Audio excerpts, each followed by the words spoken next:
Gathering wisdom, to me, that means bringing it all together. That's what we're doing here.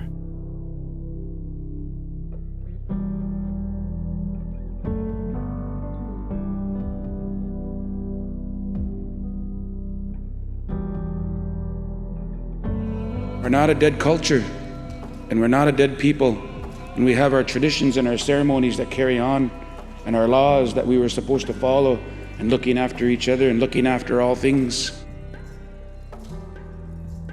It's always good for us to remember where we've come from. Many hands make for lighter work, and that's certainly part of how we're able to move forward is the collective effort of all the helping hands and good hearts. A colonial society that's based in a credo of greed, of taking what doesn't belong to you, of establishing dominance and control, it eats at the heart of people who know the right way to live. We need to turn the page. But it's really heavy, that page. I can't do it myself.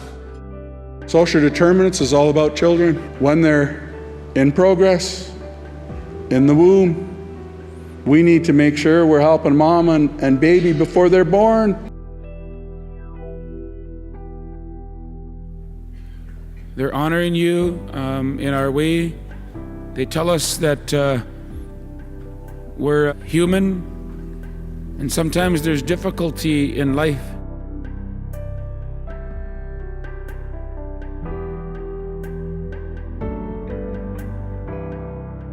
I really want to commend the work of the Health Council and all of you in this room for your continued commitment and dedication to affect positive change for our families, for our communities. The biggest for the North for me is that we can have a trauma center.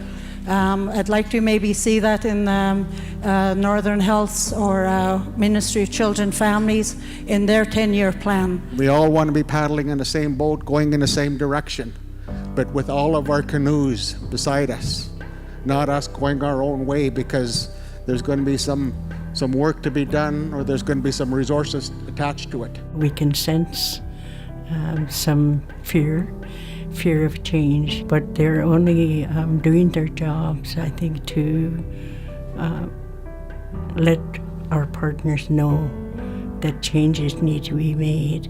There are many of us who are well. We should commit some resources to resilience and to building and to sharing with each other. Can I ask you what keeps you well? Looking after our community. Drink more water, watch what I'm eating. I work in my garden. My yard looks really nice. Eating my traditional foods whenever I can. Don't concentrate on so much what's wrong, but we say, what's going right with this. Making it to the gym for 1 hour for a warm-up, for the workout and stretching. I'm a happier wife and happier person when I get to go to the gym. You know, I live every day for what it is, and I maintain a good sense of humor. Just be outdoors. It doesn't have to be anything special, but participate in as much traditional activities as you can. Meditation and just thinking about the meetings and, just reconnecting with the land, of course, is very important. Spiritual, cultural. I do sweat lodge and I do my own spirituality. I'm from cultural, my own traditional teachings. Growing up as a youth in my community, I was able to take part in sweats. I was able to practice drumming, and I was able to, make drums and learn my language at a novice level. I think it's striving to embrace the culture, because that is going to be the big thing to, bring us back to wellness. I go to the mountains, I pray, I ask for help. I start every day with ceremony. I'm strong today because we did a suicide intervention with our youth group, and they participated pretty well in handling the tools for talking about suicide, and I thought that was important to be here today in wellness. And I just love watching the youth of our present future. Our societies were some of the healthiest societies in the world because we had cultural teachings that taught us how to live. how to be with one another. So I really believe that, if we as chiefs and leadership and health organizations, education organizations, justice institutions, all of those, if we combine together and actually really define what reconciliation is, we can move toward healing. We know that the wisdom that we need in order to repair the child welfare system or build a new child welfare system resides in your communities. Prior to 500 years ago, we had justice and we had safety within Turtle Island, within North America. First Nations had complete safety for our whole family. We had complete justice for the whole community. We are proud to say today that there are no decisions about us without us in healthcare, children and family, housing, employment, economic development.